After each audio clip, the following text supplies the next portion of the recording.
Hello guys, tayo yung naglililis ng buliga.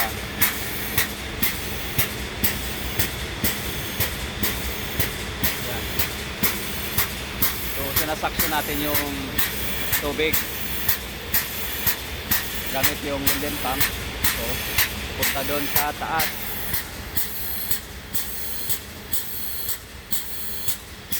Yan. May hose. Next tayo. Ayan. Medyo tagal. Yung belt natin ay sira. Sira yung belt. Yan yan. Yan yung belt. Belt action. So mahirap pag ganito yung barko guys.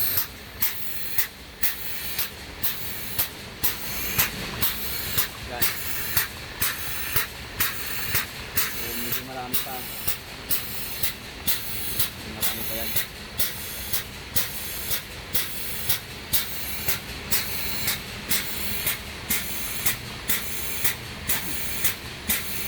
Yan.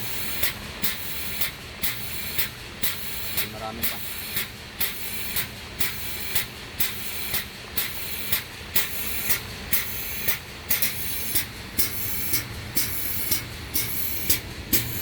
Yan.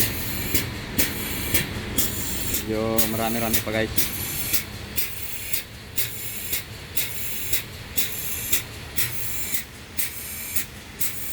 Yan. Yan yung ating cargo hold. So ngayon, tapos na kami mag-discharging. Preparation naman sa pag-loading. Yan. So mabalisan lang namin to, konti lang kasi wala na kaming oras. At kailangan lang namin tanggalin yung tubig.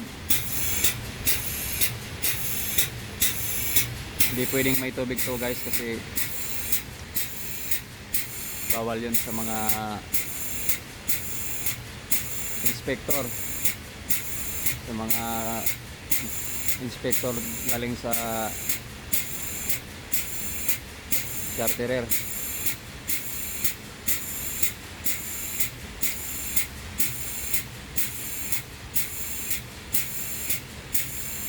At bawal din tayo sa puerto, malapit sa lupa mag discharge ng bilge. Yan ay regulation. Yan ay MARPOL regulation. Kaya kailangan natin itong suction dito sa areas kung saan doon lang siya pwedeng itapon.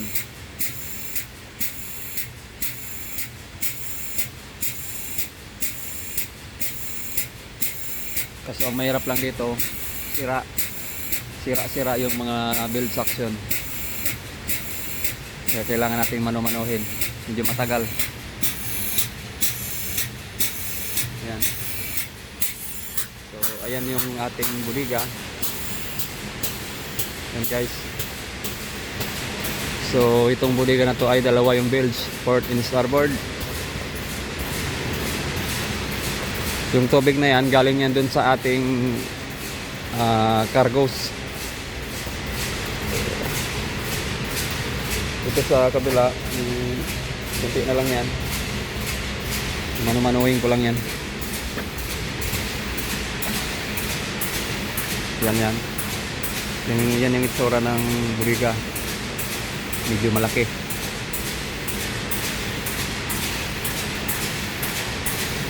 So ayan yung ating ginagawa. Ito yung trabaho dito guys. Talagang masasagad yung pagod mo. Yan, tapos pag uwi sa lupa,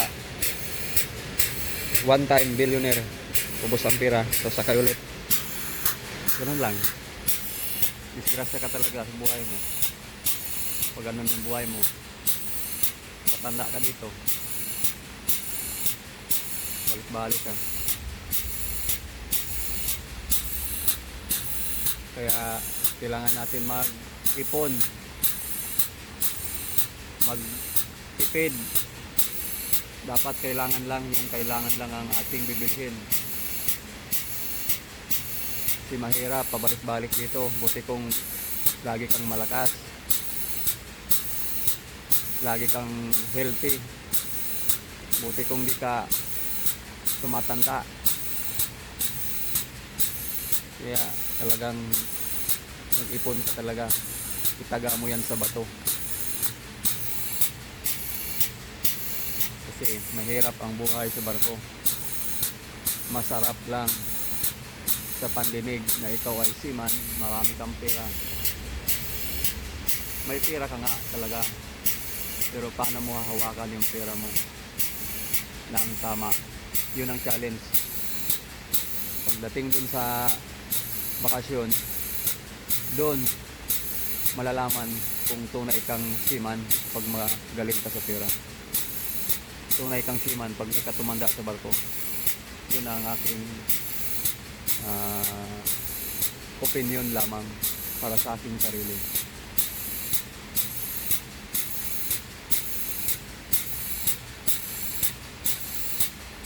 At least 10 years, 15 years, tama na yan, naging empleyado ka.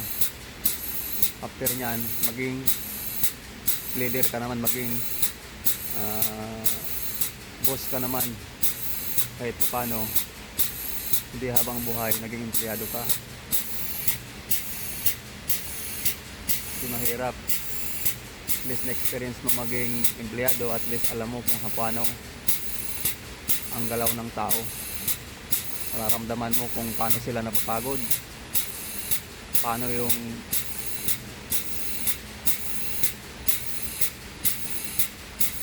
sakripisyo ng mahirap para kung maging boss ka man, maging negosyante ka man, may empleyado ka, may puso ka sa tao mo. Kaya siguro tayo dumadanas din sa pagiging empleyado para balang araw tayo din makatao. Yan.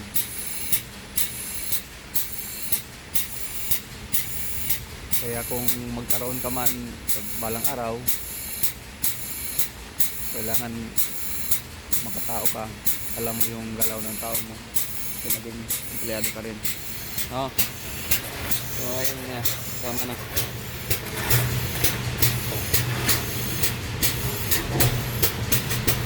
Ayan, nawala na pala ng saksyon.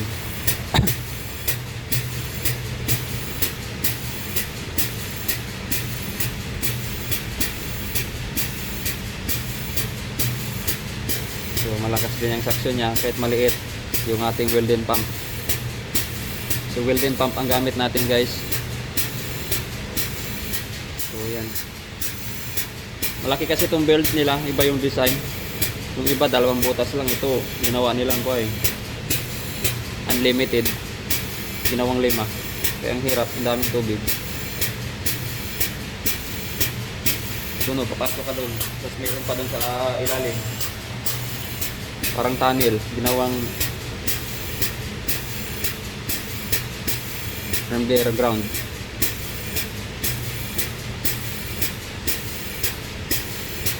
Yan, matagal naman ito.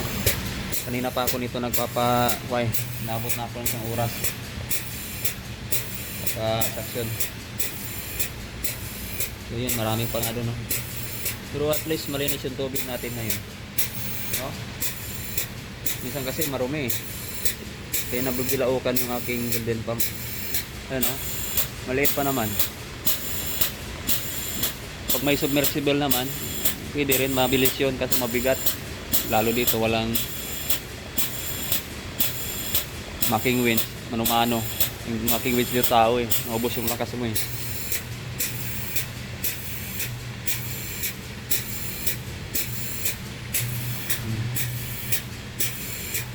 Pero maubos din to, guys. Kunting tiis lang.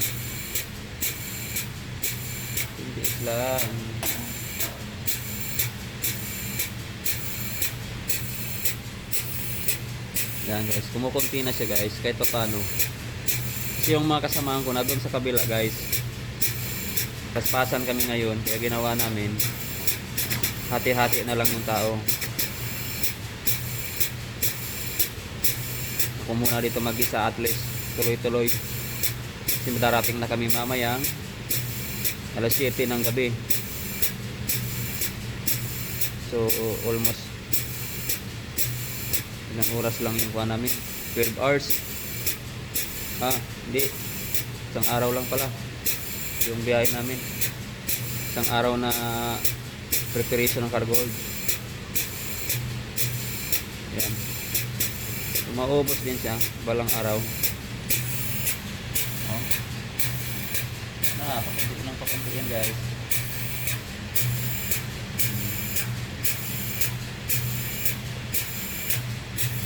Yan siya.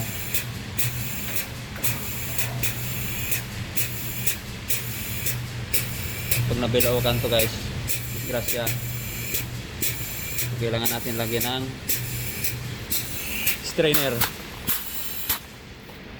guys. So yun lang muna guys, kasi walang magbibideo. Yun, thank you guys.